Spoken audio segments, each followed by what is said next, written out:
Welcome to Talking to Sport, and yes, this is not my Booster Bust series, but this is my advice as a Canadians fan to the Vancouver Canucks for having Ben now.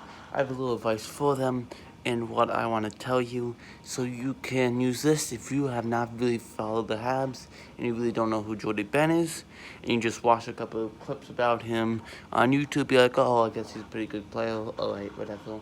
Look at his stats, but I have a couple of things I want to tell him about how good he is and some bad things about him.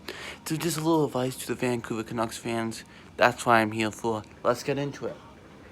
So, I wrote down his stats and his plus and minuses also. Just the points. The goals and the assists don't really matter right now. I just want points. Of course, that adds up to the points, but that's all I care about. The points. And then I wrote down the lines and all that. So the contract he got was for $2 million, 2 years, and that equals out to $4 million for the 2 years, right? So let's start on the right side here. In the 15-16 season, 12 points plus 2. Pretty good right there. This is not his beginning of the year. This is not his rookie season. I just picked the last 4 seasons of his career, the last 4, and kind of wanted to talk about it.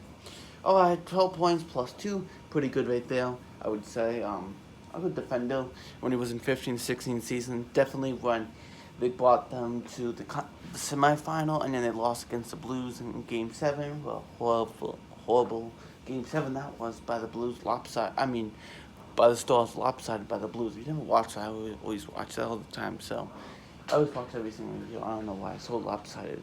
Like the Stars it was like, I forget what the score was, like 6-1 or something. Look at that, 16-17 season. 15 points on -3. This year they did not make the playoffs. So 15-16 season get to the semifinal, and then don't make the playoffs. In 16-17 season, this was when they had Kari Lettinen and Antoniemi. Same thing for 15-16 season.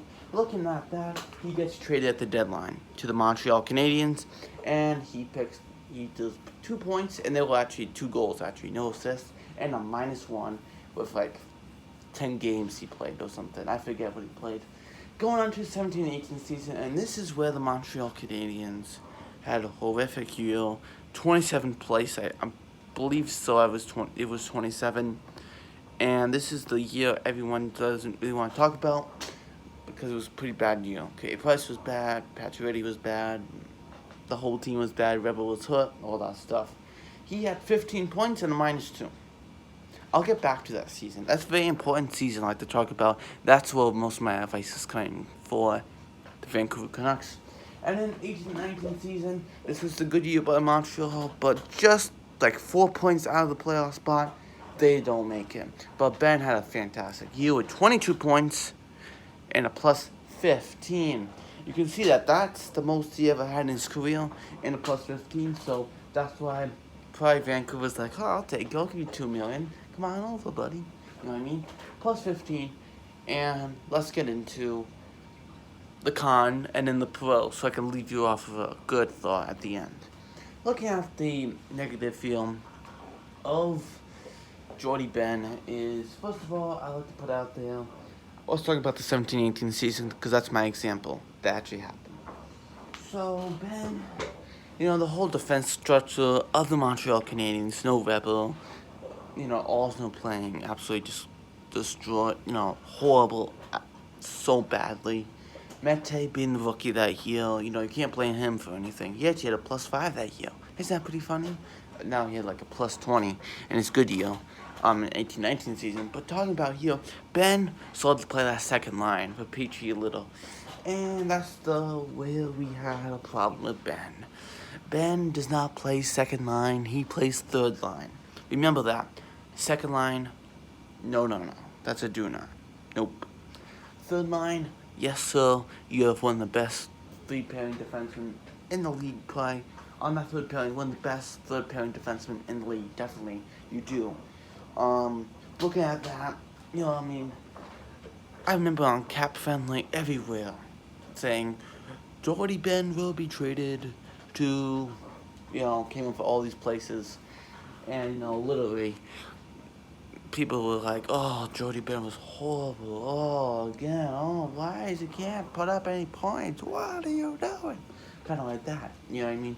Nothing happened. -2. Then he plays an 18-19 season. This is also part of my example here. He has 22 points, like I said, and a +15. You know why he got 22 points and a +15? Not just because the Canadians overall had a great season, but because he played on that third line. Now, talking about that, let's review what I just said here.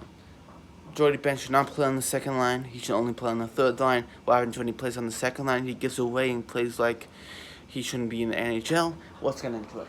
So these are the lines I came up with. I'll probably do a booster bust for this pretty soon. But for Jordie Benn. But looking here is that Edward Myers.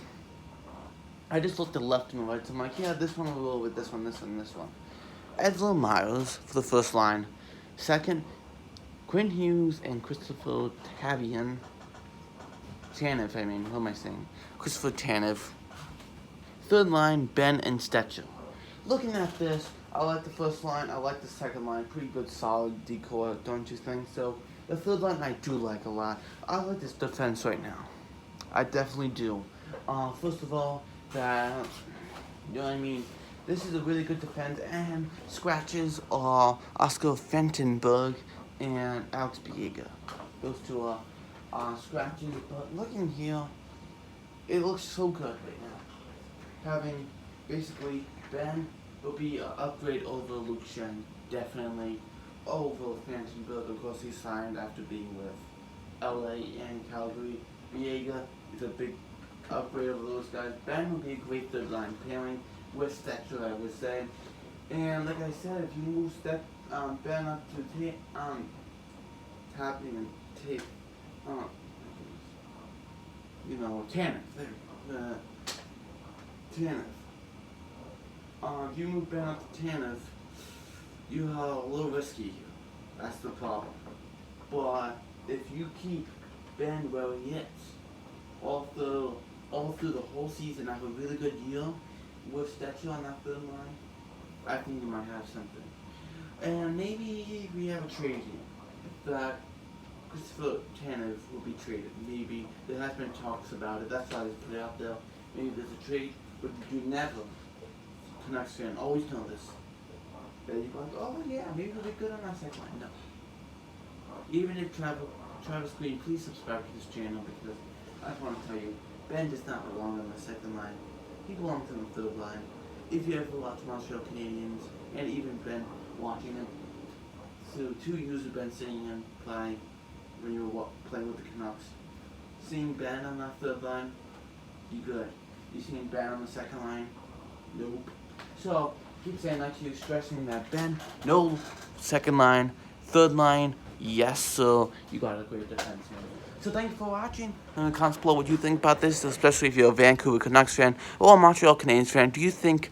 Also, I have a question for you, Montreal Canadiens fan, right now. I will probably make a video. Is Ben Sherratt upgrade over Jordie Benn? I will be making a video on that, so watch out for that, alright? See you next video. NHL News Report. Like the video, turn the bell, comment, share, and I'll see you next video.